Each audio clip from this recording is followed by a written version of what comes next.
Tuesday, December 13th, here on the Just Baseball Show. That's Arm Layton, and I'm Peter Apple, and we got a loaded show. We're going to break down what Shohei Ohtani's contract looks like with these historic deferrals, as well as Jung Lee, the KBO superstar, heading to San Francisco. Looks like Aram Layton and Jack McMullen, all the meat riding on the San Francisco Giants was correct. They did end up getting a big-time bat. The Kansas City Royals are active. How about it? Getting Seth Lugo, a couple of relievers, and hey, don't forget about those Nationals, Dylan Floro. A lot of free agent talk here on the Just Baseball Show, and it is all brought to you by BetMGM, the king of sportsbooks. Use promo code JustBaseball when you sign up and deposit into your newly created account. Download the BetMGM Sports app on iOS or Android, or visit BetMGM.com. Place your first bet offer and receive up to $1,500 back in bonus bets if it loses. And if the bet does lose, your bonus bets will be available once the wager is settled. Gambling problem? Call or text 1-800-GAMBLER. Must be 21 or older.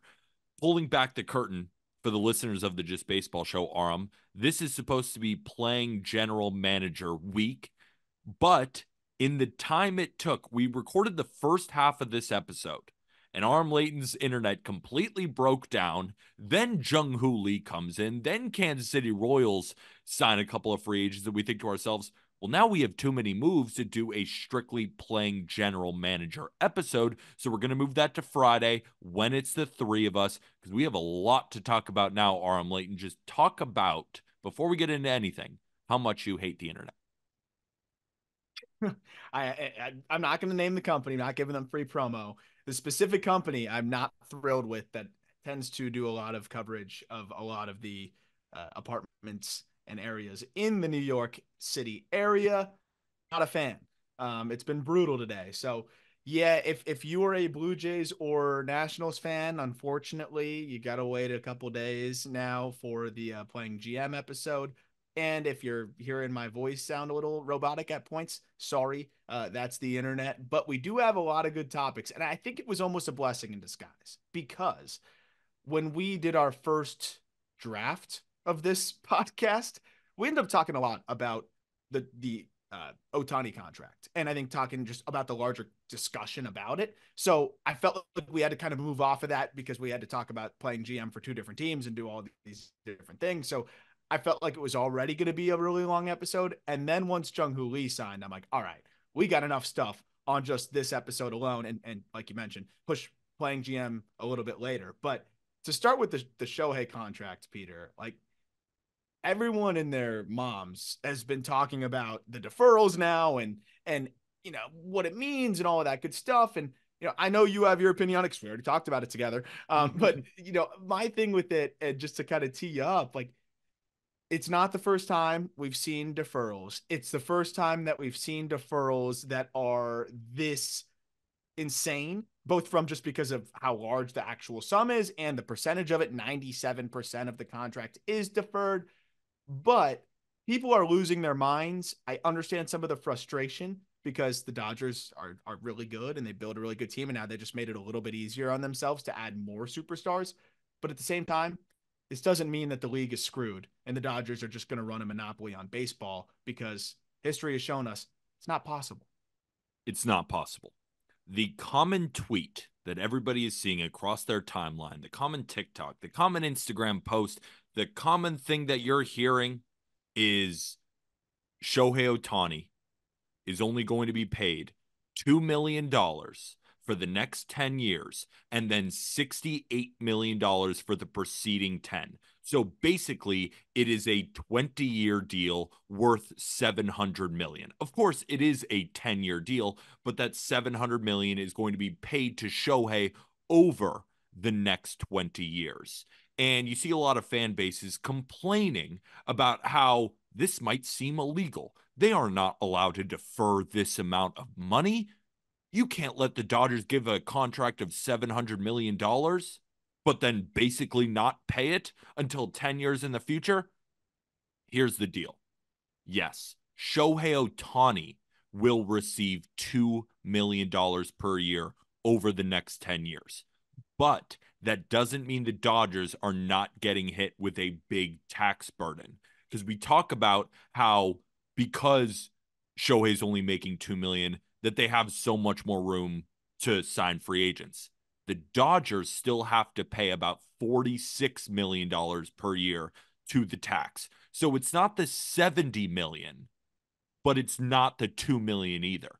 And this has happened Yeah. before in Major League Baseball. While it is an unprecedented move in terms of the amount of dollars and the amount of deferrals, it is not unprecedented for contracts to be deferred to later years. The Dodgers have already done this. Mookie Betts is getting paid until 2040.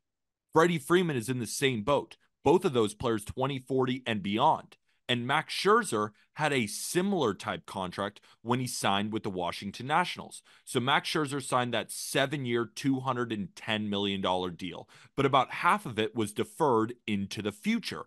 But they were supposed to pay him about $30 million per year, but they were only paying him about 15 during that contract. But they were still hit with the $26 million tax burden. So for fans of the Blue Jays or fans of teams that didn't get Shohei Ohtani or just general baseball fans, don't worry. They're still getting a $46 million tax burden. It's not the 70, but it's not like the Dodgers are getting away with only paying 2 million and that's all it counts Correct. for future free agents. And to your point, that's the largest in Major League Baseball still, right? Yes. Like that is still the largest average annual value in Major League Baseball. So it's a $46 million tax hit that counts against that luxury tax threshold that nobody wants to exceed by too much, because then you're just taxed egregiously on every, I shouldn't say egregious because it's fair, but you're just hit hard for every dollar that you spend above that. And this is going to make it still relatively hard for them to add more players. They're going to be able to add a few more because they're a lot more flexible financially than they've been in the past. If you look across the lineup, a lot of guys that are on some more team-friendly deals, a lot of younger players compared to other years, especially on the pitching side of things. But with that said, this is still a pretty big hit for them at 46 million. Of course, it's a benefit given that it should be 70 million average annual value. But what did everybody think Shohei Ohtani was going to get? They said between 500 and $600 million, right? So if it was a 10-year deal for 555, let's say $550 million, which I think was right around what everybody imagined it to be, that'd be a $55 million tax hit annually. That is $9 million more. Yes, that's substantial, but it's not game changing. It's not unfair. Oh my gosh, they have this advantage that nobody else can compete with. It's, yeah, they have a little bit of an advantage here. It's still the biggest tax burden of any player in Major League Baseball. And it's part of the reason why the contract is so rich, right? It's part of the reason why it's 700 million.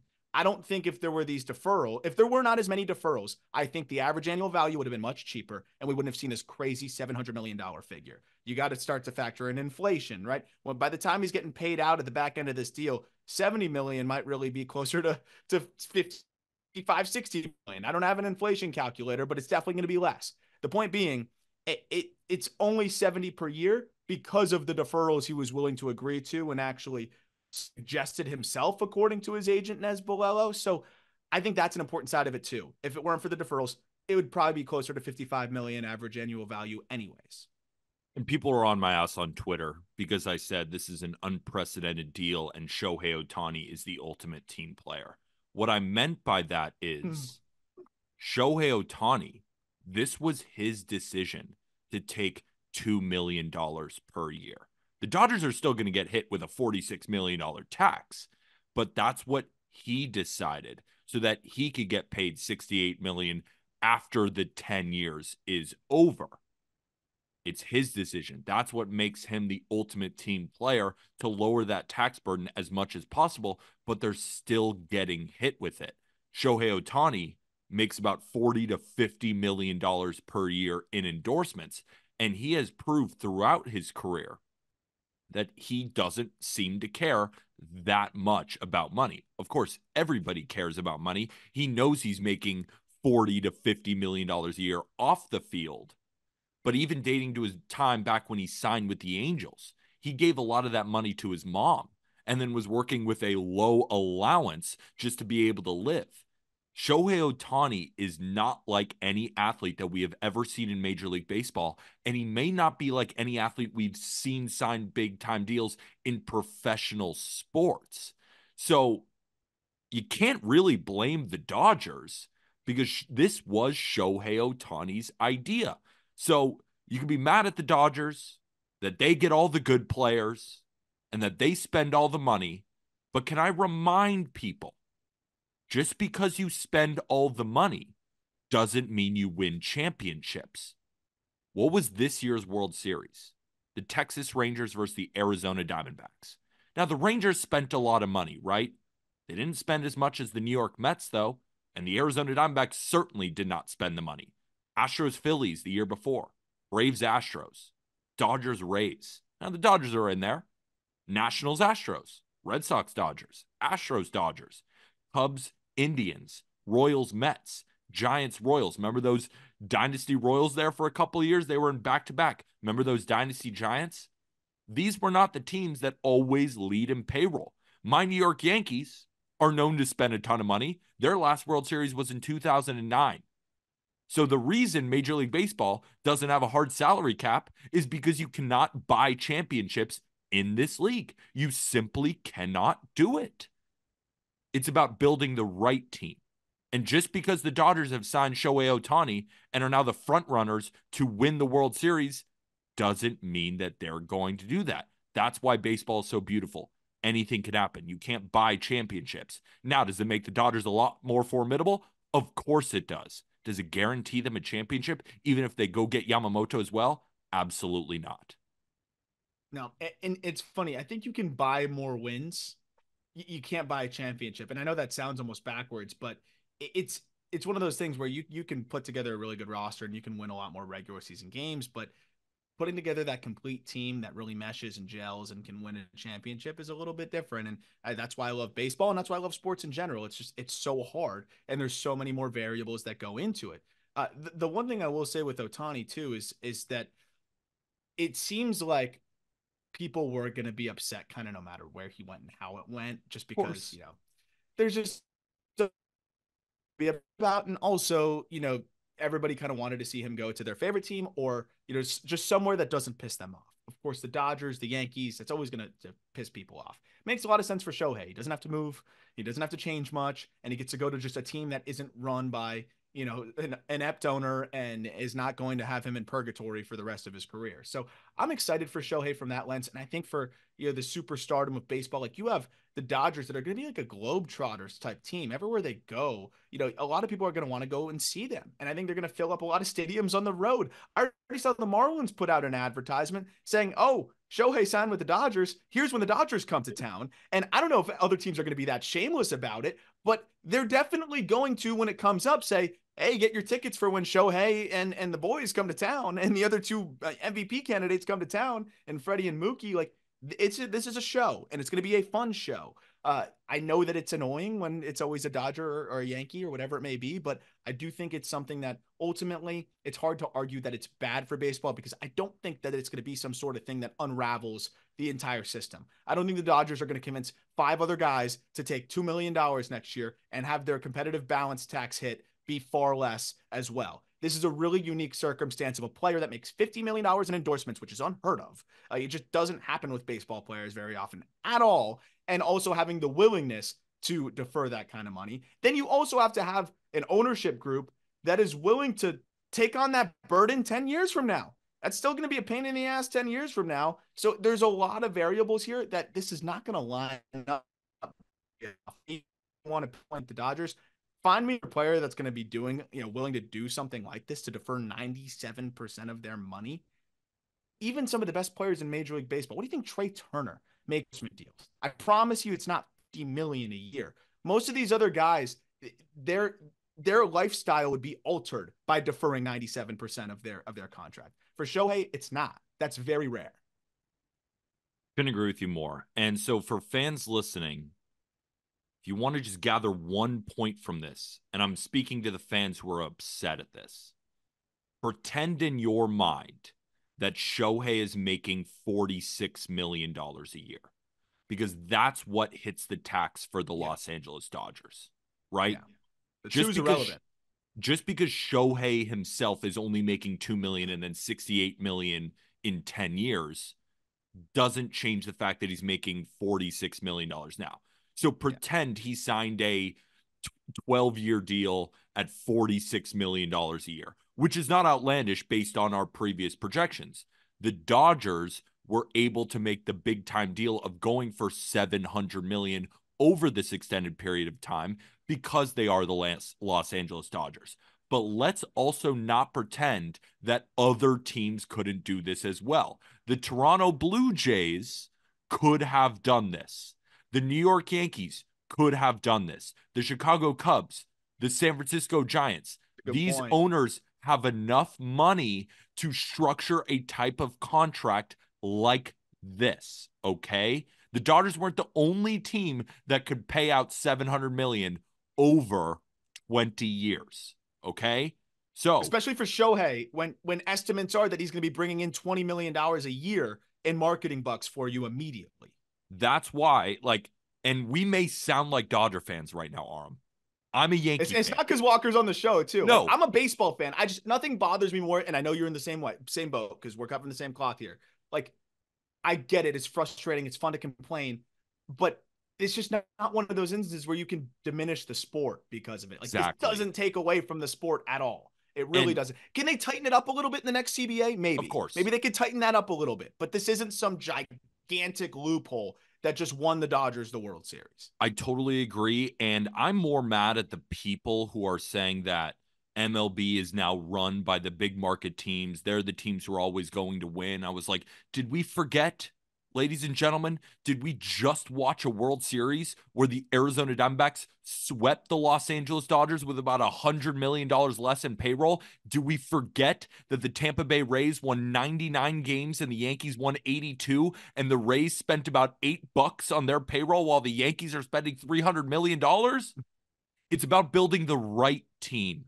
And just because Shohei Ohtani is now on the Dodgers doesn't mean that they are automatically going to win the World Series. They could sign Yamamoto. They could trade for Tyler Glass now. That doesn't mean that they are going to win the World Series. That's what makes baseball so much fun. That's what makes it the greatest sport in the world, is because you cannot buy championships no matter how much money you spend.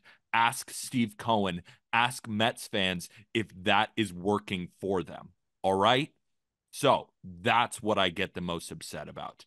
What I am excited about is to see Shohei Ohtani on the Dodgers and to see how it all ends up.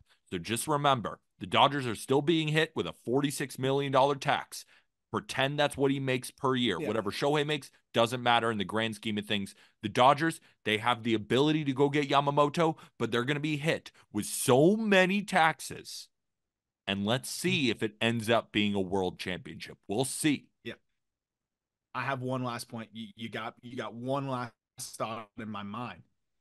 How long have we been begging for Shohei Ohtani to be in the playoffs? How long have we been desperately asking, oh my gosh, I'd love to see this guy in the postseason? That's what baseball fans have been yearning for, is seeing Shohei in the postseason. And I get he could have done that with the Jays. He could have done that with the Cubs. He could have done that with the Yankees. At this point, it's better for baseball to have this guy in the playoffs. And we have so desperately wanted Trout in the playoffs too. And maybe that day will come eventually. Probably no time soon, because they said that Barry Minasian said they're not trading him. So it's probably not coming anytime soon. But we've wanted Shohei in the playoffs. And I promise you, having that guy on the big stage in October, especially doing the pitching and hitting in a year from now, like that is going to be something that makes it all worth it. Like that is what we've been dying for. So that side of it is really exciting as well, because with the Dodgers, he's likely to make the playoffs, most of those years. Again, I think you can buy a playoff opportunity or something close to it, but it's very hard to just buy your way to a division win and beyond that a championship. That's just one of the things that there's a direct correlation between spending and winning, but there's not as much of a correlation between spending and championships, and there's good reason behind that. But I am excited for Shohei in October, and I think that's something that baseball needs really badly. And for all you Dodger haters out there, you have so much ammo now. Imagine when they don't win the World Series, the type of shit you can talk. You should be excited at this point, because think about it, Arm. If I gave you a bet on BetMGM, would you take the Dodgers to win the championship or the field? Who would you take? they could sign the rest of the available free agents, and I'd take the field. Like, Exactly, is that folks. crazy? I'm No, trying to think not about at like who's all. available. Like, I think I'd still take the field just off of probability. Right? We'd probably pick the Dodgers, but more than likely we'd be wrong. And that's Yeah, baseball. Ladies and gentlemen, did we forget? I yeah, can't wait. Right? And let's say they do win a World Series. Shohei Ohtani gets a ring. We get to watch him in the World yeah, Series, and it's yeah. awesome. It's spin Let's say zone, they spin lose. zone, cool, Let's say they lose. The amount of shit talking that will go after him, it makes baseball better, people. I know he didn't go to your favorite team. dude. I It know. reminds me. It Go ahead. reminds me of when my Heat lost the first year when we lost to the Mavericks, with the big three in the finals. And I was like, dude, you have LeBron, Chris Bosh, and Dwayne Wade, and you lost to Dirk with a broken finger. Like I love Dirk, he's goated, but like that was one of those examples, and it set the stage for one of the coolest moments. That's Dirk's legacy. Like, is that ring. Like that ring was so badass. And like those are the things too that come out of sports that, it's the narrative and it builds. So I'm excited to see how this narrative continues to build. And I think my biggest issue with the whole Shohei Ohtani thing was the way that it was I think reported on, and the way it was covered by very experienced journalists who just wanted to scoop so badly. But Shohei's team kept it so tight,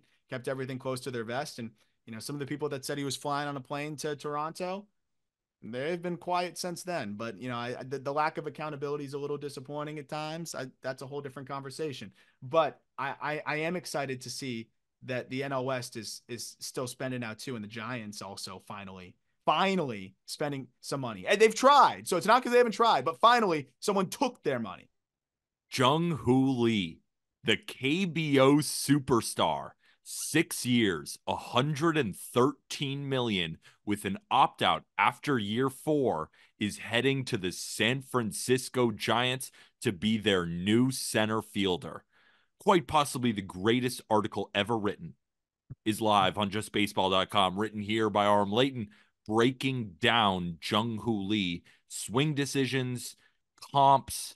I was reading through it. I read through it twice, actually, because it's just so fascinating. We're going to link that in the episode description. But luckily, we have the writer of said article here on the show. And it's not me, it's Aram Layton. So, Aram, break down what the Giants are getting from the KBO superstar in Jung Lee. Thank you, dude, because that was one of my favorite dives I've done this year. And with Jung Lee, man, it's elite bat to ball. I'd say probably the best field to hit of any free agent available, no matter where you come from. And with Jung Lee, it's 97% zone contact. Again, I know it's KBO competition, maybe not as good, but 97% zone contact is good if you're playing in Little League. I mean, that is swinging and missing at 3% of pitches in the zone is absolutely absurd. And beyond that, average exit velocities, hits lefties well. He pretty much is able to get to any pitch in any location, line drive rates that are right on par with some of the best bat to ball guys in the game. Bat to ball profile that's kind of similar to Alex Bregman with a little bit less power, Brendan Ryan, Quan, kind of a lot of great characteristics of each of those guys. But the biggest thing for me with Jung Lee is he's one of the best two-strike hitters I've ever seen. He's almost hitting 300 with 2 strikes, never swings and misses even with 2 strikes as well, and is able to just consistently battle and spoil tough pitches and be a headache in that bat. Oh, and by the way, he's a great defender in all 3 outfield spots. He can run. He's a plus runner. He's got a plus arm. And this guy's really, really good. And what it all comes down to is how much power is there? That's going to be the big question. But the exit velocities, I think, have been close enough to average to where there'll be enough gap to gap power to be a really productive hitter, especially in a wide open outfield, very spacious out there in San Francisco, that I think is really going to work into his favor. Finally, the Giants did something. Finally. And like you said, it hasn't really been their fault, right? They were in on Arson Judge. They were in on Carlos Correa. They were in on Shohei Ohtani, but they needed a guy like this. Let's go a little bit deeper, because you talked about a couple of comparisons based on exit velos and all that good stuff with the guys like Alex Bregman and Brandon Donovan, guys like that who are definitely different players, right? Bregman gets the most out of his exit velo, and we're still kind of waiting on Brandon Donovan to take that big next step. So the type of player that the Giants can expect from Jung Hoo Lee based off what you just said. A plus defender, a plus runner, but give me kind of a slash line that you might expect. Because when Ha-Seong Kim came over to the San Diego Padres, I saw in your article 71 WRC plus. You expect him to hit the ground running a little bit more because the bat is a lot safer. But let's say after year one, let's say in year three, when he's really gotten his feet wet, when pitchers adjusted to him, he's got 2 full years in the bigs, age 28 or so. What does Jung Hoo Lee look like? Well, so first of all, in 7 KBO seasons, this dude slashed 340, 407, 491, which is insane again at any level. And the thing that I think is interesting, because everyone's going to kind of get acclimated differently, right? Like everyone's going to have their own process to getting comfortable with the big leagues. But I think someone that's as insane bat to ball wise as Jung Hoo Lee is probably going to have an easier transition than a Ha-Seong Kim. But you also look at where he's going to play. And yes, this bigger space works to his favor, but maybe the power is not going to be there as much. And that already was going to be, a question as is. Bregman's able to produce some pop because he hits the ball in the air a ton, and he loves those Crawford boxes. And if Jung Hoo Lee had Crawford boxes in right field, maybe there'd be a chance for a little bit more power. But that's just not who he is. I think the slash line is going to be in that stadium specifically. Is going to be closer to what you see from, I think, a Steven Kwan and a Luis Arias type. Of course, he's not going to hit 350 like Arias, but I think you're going to get that high on base percentage, that high batting average, and then enough slug through the doubles and sprinkling in, I think a little bit more the power department than Kwan, and maybe even slightly more than Arias, but a little bit less in the bat to ball department, because Arias ran a 94% zone contact rate in the big leagues, 97% in the KBO. I assume he's going to drop 6% from there and be in the low 90s, which again puts him right on par with like a 2022 Brendan Donovan. I think I keep looking at 2022 Brendan Donovan. And if you look at that slash line, if you look at what he did that year, I think that's a really good comp. I like the median outcome, but I do think he can be as good as kind of his own bucket, because you get this balance of bat to ball and then a little bit of power. And the area that stands out to me is when he's in an advantage counts. So meaning if it's 2-1, 1-0, whatever, any hitters count, his launch angle adjusts from roughly 12 degrees to 18 degrees. So this guy, when he's adding the count, is hunting a pitch that he can hit in the air and do damage. And if he doesn't get that pitch, he takes it. His swing rate actually goes down when he's ahead in the count, which is very rare. Most hitters, their swing rate goes up because they're aggressive. They're looking to attack something. So Lee being able to leverage his hitters' counts and see that kind of launch angle rise, which, by the way, Bregman's average launch angle, 18 degrees in all counts.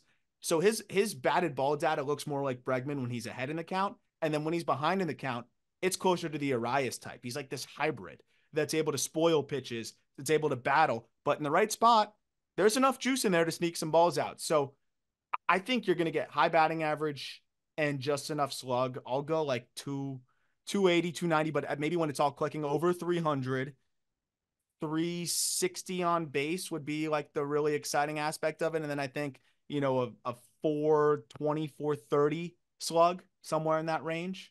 And I mean, that's a heck of a player.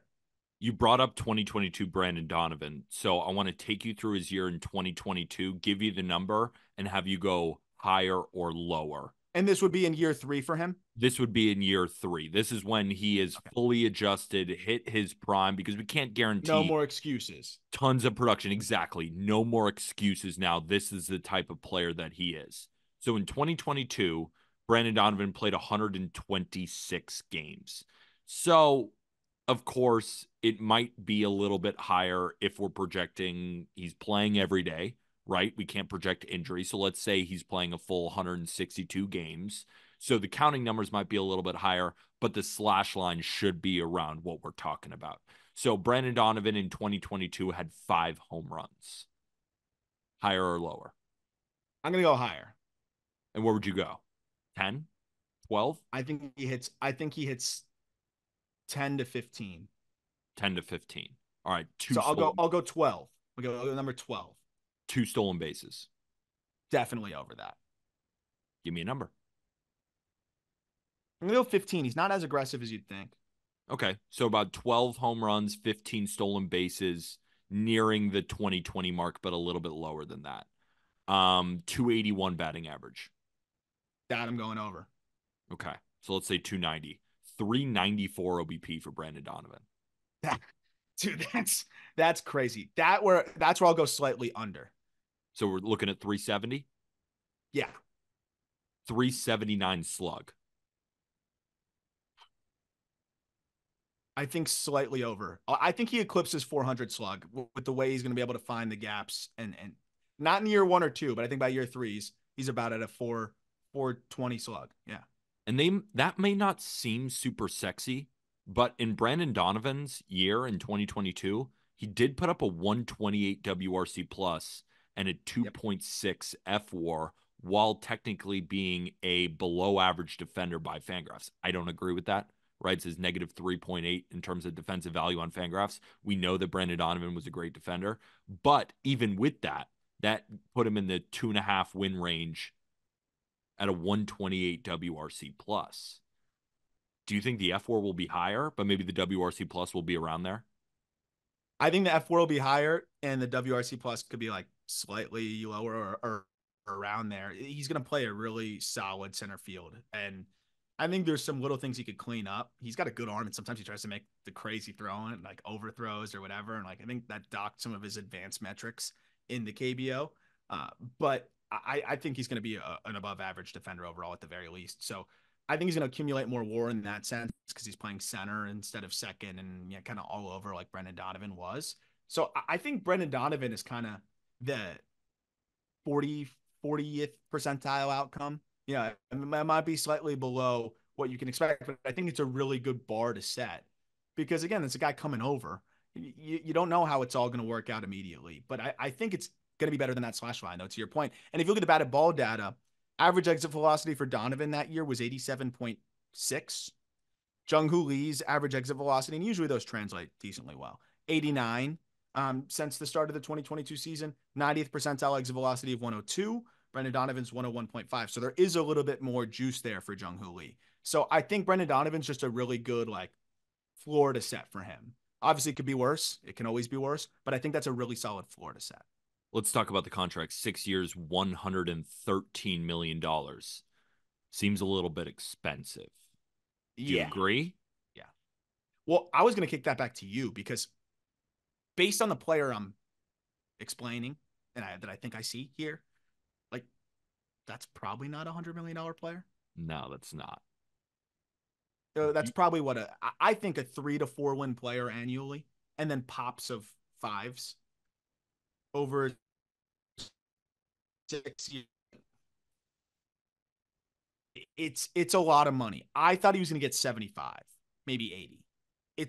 But I don't care. Like I love it. I'm here for it, and they've been dying to spend the money. I just think it shows you maybe that a lot of teams started to get a little bit more bullish on Lee, and maybe as we got further along here, and the Giants had to outbid. But it's a lot of money, and it makes me think like, what's Cody Bellinger going to get? Yeah, and the way I'm thinking about it in my head is that Jung-Hoo Lee was a better KBO prospect than Ha-Seong Kim. We saw what Ha-Seong Kim did last year, so they're probably hoping that in year 3, he is far exceeding even our expectations for Brandon Donovan, and that in year 1, his slash line looks a lot like Brandon Donovan's did in 2022 when he comes over. I think they're banking on the upside saying, well, look at what Ha-Seong Kim did. Jung-Hoo Lee is a better prospect, better bat-to-ball profile, not quite the defender that Ha-Seong Kim was because Kim can play short and Kim can play second, but an overall better hitter and in center field, new market. That's probably what got them up to $113 million, I assume, right? So a deal I also think is a pretty fair reference point, though, to kind of make the case that the Giants didn't overpay or anything like that is Brandon Nimmo. And I think Nimmo's probably a little bit better of a player than you're going to get from Lee. But I think if you look at the best potential outcomes for Lee, what did Nimmo give you last year? 5.2 F4, or 2 years ago, and then this past year a 4.3. And Nimmo got paid, man, like 8 years, 162. 8 years, $162 million. And he was a few years older than Jung Hoo Lee. That's kind of the going rate for a center fielder nowadays. Like you look at Fangraphs, you go look at the leaderboards, there's not a lot of guys that are positive in the like above 100 in WRC plus and giving you good defense. It's just a really tough position. There's young players that are coming up that are exciting, but for the most part, it's hard to find guys that are just going to contribute immediately. That's why Cody Bellinger's getting these outrageous numbers floated for him too. So while it is rich, it is a lot of money, and I did think it was going to be closer to 70, 80 million. You look at the market, you look at what some of these other guys have gotten, you consider the fact that it's 50 million more for Brandon Nimmo. And I think that there's a very, very real scenario where Jung Hoo Lee at 75th percentile outcome, 80th percentile outcome is something around Brandon Nimmo. It could work out and it could end up being a really good deal for the Giants. I think it's more likely that it becomes a great deal for the Giants than it becomes a terrible deal for them. Because I really don't think that there's a chance that Lee is a disaster. Like at the very least, he's going to put the ball in play. He's going to be a contact-oriented guy. He's going to play good defense. He's going to have a decent approach, and he's going to be able to give you something from the left side of the plate that, at least at the very, very least, he's a solid regular. So that's how I feel about it, and I feel it's a high floor addition for them with the chance to be a really exciting addition. The reason, the one thing that I am kind of questioning is that his nickname is the grandson of the wind, arguably the coolest nickname in the history of ever. And it's because of the speed. Only 15 stolen bases arm. We need like 40 from him to have the nickname the grandson of the wind. It's crazy. So his dad was the son of the wind, who like his dad was a baller as well. I think won a KBO MVP. And so they called him son of the wind. And then once they saw you had a kid that flies, they're like, oh, you're grandson of the wind. I agree though. He does fly. Like he should be stealing more bags. And I think that's something that he's going to be doing more when he comes over because with the new rules and everything. Also, they do a better job holding runners on in the KBO, man. You got too many relievers in our sport, in our league. I should say not our sport, because it's the same sport. You got too many relievers in our league that don't give a shit about holding guys on. There's, it's a Kenley Jansen taking 18 seconds to come home. Like that's a bag, automatic, stolen. So like I do think that he'll be able to get more bags here, but it is an interesting thing to watch for our, those fantasy folks out there. There might be some projections underselling his stolen base ability. Give Giants fans a letter grade on how excited they should be for 6 years, 113 million for Jung Hoo Lee. Like factor in the contract with it. Of course, that's the thing. I always think to myself, well, it's not my money. Not my fucking money. Giants fans, it's not your money, right? You got the player, but factor that in a little bit. You've done all the research for the player. You now know the contract. A letter grade of excitement for Giants fans. Yeah, I mean, assuming that contract, because of what he gets, takes away a little bit of what they could have spent elsewhere, I'd give it an A- because I think he's really good. And again, like to get a decent center fielder, it's gonna cost you. And I think he could be really solid. So yeah, I'll give it an A-. I think he has a chance to just be kind of everything that a lot of lineups are missing right now, which is high contact, grind out at bats, make pitchers. There was so many times, last thing I'll say, where there was a 2-strike count and a pitcher makes a perfect pitch and he spoils it. And you just see like how demoralized the pitcher is. Like, damn it. That was a perfect pitch. And he spoils it. And then the next pitch, he lines one in the gap. So like that has an effect. There's things that he's just going to be able to do, I think, to set the table for the rest of that Giants lineup that I think they've been missing for some time. And we also have to put in perspective too, because you mentioned a 128 WRC plus by Brandon Donovan being a solid guess of what he could do maybe in year 3, right? This year from center fielders, the only players that had a WRC plus higher than 128, Luis Robert Jr. literally had a 128 WRC plus, Brandon Nimmo at 130, Cody Bellinger at 134. Julio Rodriguez still had a great year, but it was at a 126 WRC plus. James Outman, 118. Lars Nootbaar, 118. TJ Friedel, 116. Michael Harris, 115. Jack Sawinski, 112. And then everybody else was below 100. The center field position, to your point, is not nearly as strong as we might think it'll be. That's why to your point, Cody Bellinger might get a lot more money than we think he will because not only is the center field position so valuable, but there really aren't that many good of players. So what the Giants probably thought is, hey, when's the next time a 25-year-old who we know can stick in center will be on the market with an upside higher than Ha-Seong Kim because of his pedigree coming from the KBO that was better than Ha-Seong Kim's. He's young. He's got a high floor, right? Because of consistent bat to ball, because of the defense in center field, because of the speed that they thought to himself, yeah, this is probably the market for a guy like that, right? We thought that Shohei Ohtani would get 520. He got 700 million. We're continually underguessing the contract details for these guys.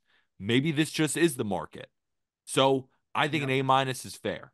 Giants fans, you're getting a really, really exciting player with a high floor, but at the same time, a possibility of a pretty high ceiling.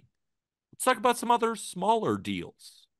Seth Lugo, Kansas City Royal, 3 years, $45 million.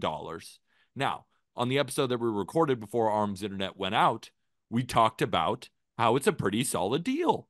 Yeah. 34-year-old, 3.6 ERA over 146 innings last year for the San Diego Padres. And before we even get into the specifics about Seth Lugo, Arm, it's just cool to see the Royals doing something. It's cool to say on December 13th, the Kansas City Royals have signed 3 players in one day. Good for them. You got Major leaguers. You got Bobby Witt Jr., the superstar. You got Cole Reagans, who could become a superstar one day. He certainly pitched like it last year. Now, it was a train wreck of a season, but it was still fun to watch them day in and day out. And these 3 guys, headlined by Seth Lugo, makes them more fun. And they needed a guy like Seth Lugo because it's not like getting Greinke. It's not like Jordan Lyles. Like Seth Lugo was a very solid pitcher last year for the Padres. And has really embraced that starter role that he wanted so badly and proven that he deserves it and that he is a starter. And that was what we saw this past year. Like he really proved that he deserves to be getting the ball every 5th day. And I think you can feel pretty confident that he's going to give you a mid 3s, high 3s at worst. He's going to be competitive for you. And I think that's something that they really haven't had at all. And you could say, oh, 3 years, 15 million a year for Seth. Look at what Seth Lugo did last year. That's about a $15 million pitcher, actually better than a lot of $20 million pitchers. And I think that's a key part of it is you're going to have to pay a little extra to get players to come to teams that have not been good for a while and may not be good, for the first year or 2 of that contract. But to me, it shows, hey, these Royals are actually interested in floating around. As we've seen, you can sneak into the wild card picture just by having some young players that overachieve or just make a big leap, and then having the right complementary veteran pieces around them. You mentioned Bobby Witt. He could make the next leap to an MVP candidate type. I mean, he almost was there at certain points last year. They're going to get Vinny Pasquantino back, who I do think is one of the best young hitters in the game when healthy. He got hurt and missed the whole year.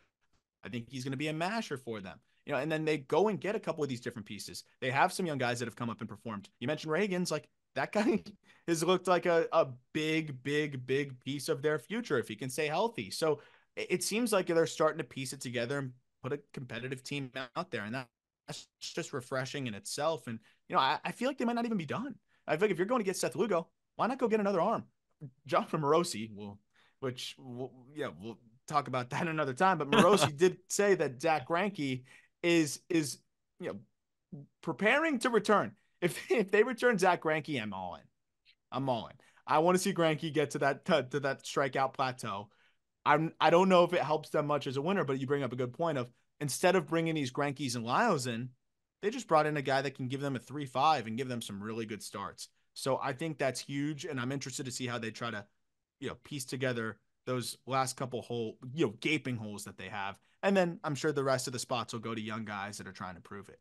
And people are probably questioning, well, Arm, how can you be all the way in just because they're getting Zach Greinke? Oh, I don't know. Will Smith, ever heard of him? Back-to-back World Series champ. Wherever he goes, he wins a World Series. Now he's a Kansas City Royal for a 1-year, $5 million deal. And they also had Chris Stratton, another solid reliever, right? Spent a lot of time with the Cardinals. Solid reliever. So if we remember, the Royals would get out to a 4-1 lead. They'd get a dominant start from Cole Reagans. And then this garbage bullpen would come in and blow it all out of the building. Not so much anymore. Will Smith, Chris Stratton, these are solid, proven, big league relievers that can make the games a little bit tighter at the end and turn some of those blow-up losses into potentially some wins. Now, maybe I'm being very nice. Maybe I'm giving these guys a lot. I was say we're being like the bar is so low, but The bar also is so the low. But bar is hey, so just low. let us be excited for the Kansas City Royals. Let Royals fans be excited for a second. If you're a fan of another team that's used to winning and you're like, oh my God, these guys are just being so stupid, give us a second. Give us a break. Yeah. We're hyping Yeah. up the Royals. They just signed 3 guys in a matter of 30 minutes. This is awesome. For real millions of dollars, like For real actual money. dollars. And credit to the Royals, they didn't defer any of it. They're here and now, right? They're not the Dodgers just saying, hey, we'll pay you later. They're like, Seth Lugo, we're going to pay you today. We're going to give you $15 million today. Shout out the Royals. You made the joke on the first draft of this podcast that I'll slip it in and give you the credit for. But you were saying that Seth Lugo is going to make like $100,000 a year with then the 48 mil or 44 million deferred. Like if the Royals came out and did that right after, just as a troll, that'd be the greatest thing in human history. Or like that Nick Senzel $1 million deal or whatever he signed for. Like they defer all of that. But the point is, a player will never agree to that. That's the challenge. Like a player's not going to want to do that. But no, it is nice to see them start to put it together. They still have Salvador Perez. He is a person who still plays on that team. I'm interested to see what Nelson Velasquez does. I'm excited to just do the playing GM episode for this team when we get there. I heard good things from Jack on Daniel Lynch the fourth from the Winter League. Jack saw him throw in the Dominican, said he looked good. So I'm in. I'm in too. And speaking of 1-year deals, Nick Senzel, Washington National, Dylan Floro, Washington National. Those are baseball players. They're players. Those are baseball players. Nationals. Those are baseball players. Yeah. Good job existing. Getting humans. I mean, Aram, you've been a Dylan Floro guy forever, right? Isn't that your thing? Yeah, until I wasn't. Yeah, he did have some nice stretches. He did have some nice stretches. Marlins fan. Marlins and what are the Nationals getting here? Yeah. Are they getting a big time reliever? They're getting a ground ball reliever that has some closing experience. And when he's right is pretty solid. When he was healthy and good, like and operating on all cylinders, he was one of the Marlins' better relievers through stretches. Then other stretches, he was really brutal, and then for the Twins, really brutal.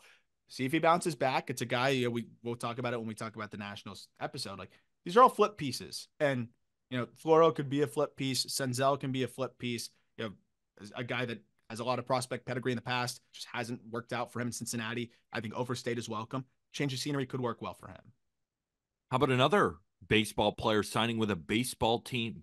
Rowdy Tellez, Pittsburgh Pirates. Their only other major league deal up to this point was getting Ali Sanchez. Add another one to the fold.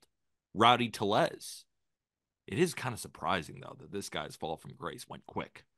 Like he was a big time power hitter for a second, and then he had a bad year. Yeah. And now nobody wants him. But hey, flippable asset, right? Yeah, it's flippable asset. It's G-Man Choi all over again. But to your point, like that's a fall from grace when Tellez was the starting first baseman for a playoff contender potentially. We're looking at the Brewers, and I think it's a perfect time to get in. If you're the Pirates, who are also one more year of like picking up guys that you can flip. And then I think it's time to start looking at winning with the young core that you have and some of the players that you got. But this is a guy that, one, you could either flip, or two, if he looks good and he fits in there, it could be a guy that ends up being a piece for you. Plenty of familiarity with the division. But I think it's a good low cost, low stakes pickup for a guy that's capable of hitting 25 plus, maybe 30 home runs. It's hard when you don't do it in Milwaukee to do it somewhere else, but I think a healthy year. He was banged up a lot last year. It's a good flyer to take. And heck, man, the Pirates turned G-Man Choi and Rich Hill last year into a decent pitching prospect in Jackson Wolf, who's probably going to be a guy that gets some big league opportunity for them as 6'7" lefty. So, you could flip these guys for something, and you might as well. You got to fill your roster up with bodies when you're rebuilding. And if you're going to fill them up with bodies, at least have them be bodies that have some pop potential. And Tellez can pop if everything's going right. Could be a piece that they flip. 100%. Rowdy Tellez, 35 home runs in 2022 with the Milwaukee Brewers. I mean, and it's not like it came out of nowhere, right? Hit 21 in 2019 with the Toronto Blue Jays. But then last year, negative F4 guy, 13 bombs, hit 215. Now, the batting average is not going to be there, but for him to be productive, he's got to hit 35 home runs because in that year, he was a 110 WRC plus guy and almost got to 1 F4 while hitting 35 home runs. So he has to hit for power. And let's say he hits 12 to 15 home runs in the first couple of months. Batted ball metrics look pretty good. A team is going to want that. 100%. Especially from the left side. Yeah. Universal DH. It's Dan Vogelbach all over again. I should say. It's Dan Vogelbach. And look at what they did. They traded Dan Vogelbach for Colin Holderman. Now Colin Holderman is one of the best relievers in their pen. So Pirates fans, it ain't sexy, but you got to have a galaxy brain when you get guys like Rowdy Tellez. So think about it. ID a reliever who's kind of nasty on another team and say, do they need a DH? Do they need a first baseman? Think 6 months in the future when you sign a guy like Rowdy Tellez. We're going to trade him for a big-time reliever. Snap. World Series back on track. They already have a reliever in mind, I think, as the ink dried with Rowdy Tellez. They already got the targets for relievers. They accidentally wrote the reliever's name on his contract when they signed it. Yeah, Ben Cherington playing chess, baby. Chess, not checkers. We'll see how it all kind of comes together for this team, but it's another year of flipping for relievers and young, prospects. But I like it. Shohei Ohtani, Jung Lee, Seth Lugo, bullpen pieces. The Pirates get Rowdy Tellez. The greatest episode of the Just Baseball show is now complete. Go ahead. I was going to say it went from up here, just down arrow, down arrow, down arrow, down arrow as the episode went. You're supposed to save the best for last. We went right up top and then just straight downhill slope from there.